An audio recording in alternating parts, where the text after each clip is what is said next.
meine, was ich mir für Flyf halt wirklich wünschen würde, ich weiß schon, dass es schwierig ist, aber irgendwie so ein besseres System für Updates oder so. Also, was ich quasi meine, ist irgendwie, also ich weiß, ich kann es jetzt nicht ganz genau sagen bei anderen Spielen, weil ich spiele kaum andere MMOs und andere MMOs haben bestimmt auch nicht immer das Gleiche. Die haben es bestimmt auch von Update zu Update anders. Aber zum Beispiel bei WoW ist es ja schon so, dass sie das recht früh ankündigen und dann kannst du es ja vorbestellen und so. Ich meine, klar, ist auch ein ganz anderes System. Ich meine, ein Free-to-Play-Spiel, was willst du da vorbestellen? Darum geht es mir nicht. Aber es geht mir quasi darum, dass du halt schon Wochen, vielleicht sogar Monate vorher weißt, dann und da kommt das Update. Und dann fangen sie mit dem Teasern an, aber halt schon mit dem festen Datum im Kopf so. Und dann kann man halt, je nachdem, was da für Infos schon kommen vorab, kannst du dich halt schon darauf vorbereiten, Sachen nachschauen, Klassen, Charakter hochziehen und so weiter und so fort. Ich meine, bei Flyf ist es natürlich nicht so komplex. Ich weiß schon, also, ich meine, also bei diesem Update würde ich persönlich sagen, ist es jetzt fast irrelevant, weil das Update ist vom Inhalt her so seicht, so leicht. Was würdest du da vorbereiten? Ich meine, das Update ist literally Farm Wilds oder lass es und verrecke in der Gosse, du armer Schlucker. Das ist basically das Update so ein bisschen zusammengefasst. Von dem her ist das jetzt natürlich ein schlechtes Beispiel, fairerweise. Aber trotzdem würde ich es mir grundsätzlich wünschen, dass man einfach, also wenn man keine festen Zyklen schafft, was sie ja offensichtlich nicht schaffen, da haben sie ja damals beim Herbst-Update sich so heftig die Finger verbrannt, wo sie es angekündigt haben und dann kam es 5 Monate später. Klar, das ist natürlich auch kacke. Also wenn sie das nicht hinbekommen, okay, fair enough, es passt schon.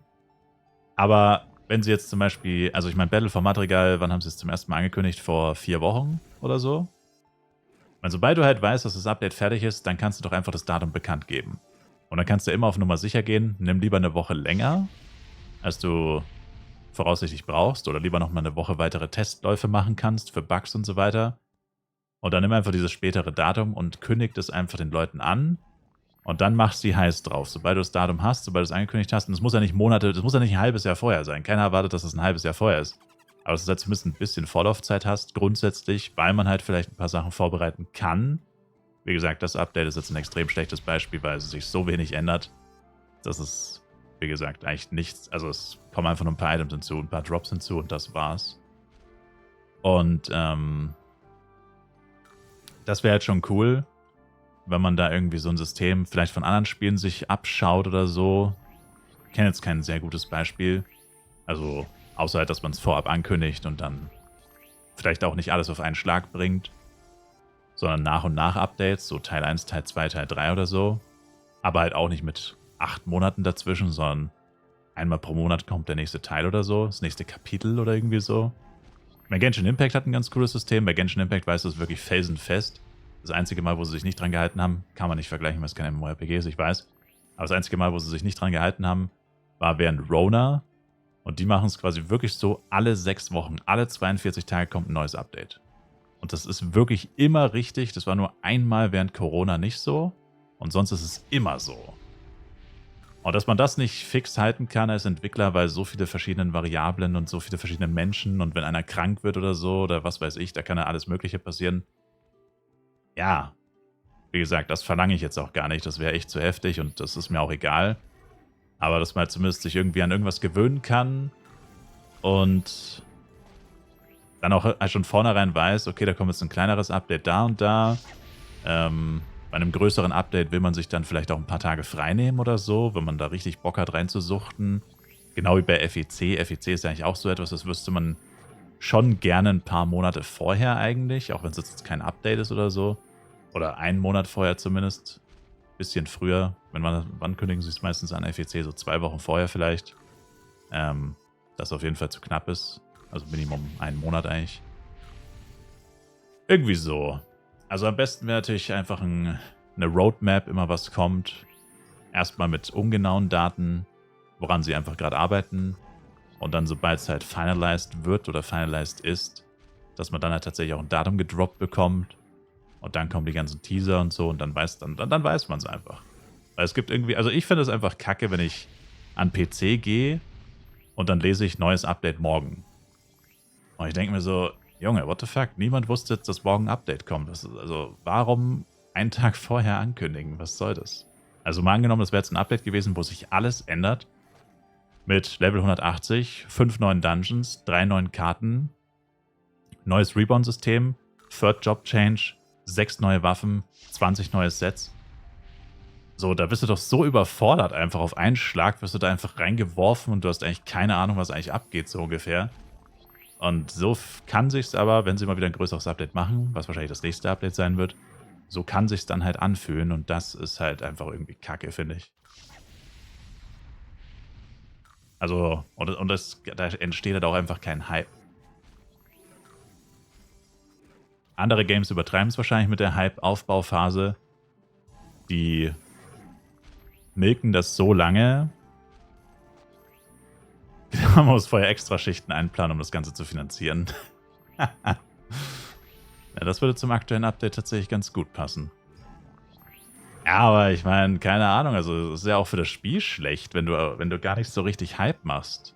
Ich meine, sie posten 2 Death Notes und dann kommt komplett ohne Ankündigung einfach das Update an irgendeinem random-ass Donnerstag, ohne dass du es irgendjemandem vorher sagst, nicht mal eine Woche Vorlauf. Einfach, morgen Update, Bro. So, also wer macht sowas? Also da entsteht ja kein Hype. Also man kann es übertreiben mit Hype, wenn du so sagst, okay, in 48.000 Monaten kommt irgendwas. Bis dahin haben es alle vergessen. Und dann ist es auch so, wie als hätten sie es einen Tag vorher angekündigt oder so. Also man muss halt den Sweet Spot finden, wann du das Datum bekannt gibst und dann halt jeden Tag Bilder auf Social Media posten, Giveaways, teil unseren Beitrag mit dem neuen Update, gewinn 1000 F-Coin und so ein Scheiß. Dann einfach die Leute ein bisschen heiß machen. Bisschen Rambazamba. Aber ich weiß nicht, warum sie das nicht machen. Das ist mir unbegreiflich. I don't get it, bro. Man kann Flife Universe in Whites Universe umbenennen. Ist halt aber wirklich so. Es ist halt aber wirklich so. Es ist halt aber wirklich so. Ab morgen spielen wir nicht mehr Flife Universe, das ist einfach Whites Universe. Es ist halt wirklich so. Ein Königreich für einen Wilds Dungeon Run. Es ist wirklich so. Also ich bin schon gespannt, wie sich das mit den Giants entwickeln wird. Weil ich sag mal so, wenn der Brilliant Amethyst... Also ich würde schätzen, wenn er so ungefähr droppt wie Ori, dann wird langfristig Giant Farm sich nicht mehr lohnen. Hernes Giants farmen. Weil dann wirst du ja in jedem spätestens zweiten, im schlimmsten Fall vielleicht dritten Run so ein Amethyst droppen. Und 3 Runs brauchst du wie lange für? 1,5 Stunden im schlimmsten Fall. Schnelle Teams schaffen wahrscheinlich 3 Runs in 1 Stunde. Wenn man die reine Zeit zum Rennen berechnet und nicht noch Vorbereitung und Umloggen und so ein Scheiß. Da ist halt dann auch interessant, farmt dann überhaupt noch jemand Hernes Giants? Weil, ich meine, letztendlich, wie bei einem anderen auch schon gesagt, wenn du einfach Wilds farmst und du farmst Bezagas Crystal plus Set-Teile plus Ori plus Herneswaffen indirekt plus Jewels plus Runen. Du farmst einfach alles in einem Run. Also literally jedes Item aus dem High-Level kannst du in einem Dungeon droppen. Und warum zur Hölle würdest du dann jemals irgendwas farmen, wo du nur eine dieser Sachen droppen kannst? Bist ja eigentlich dumm, wenn du das machst. Sogar richtig dumm. Und farm doch einfach das, wo du alles droppst, anstatt du eins farmst, wo du nur eine Sache droppst, gefühlt.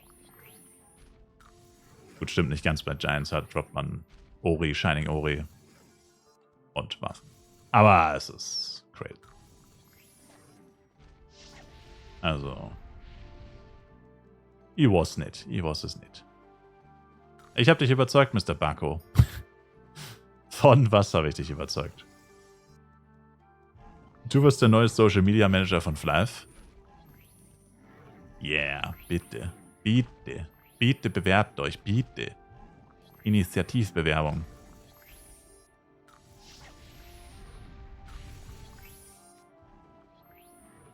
Gibt Leute, die farmen Stormpeak für Skins?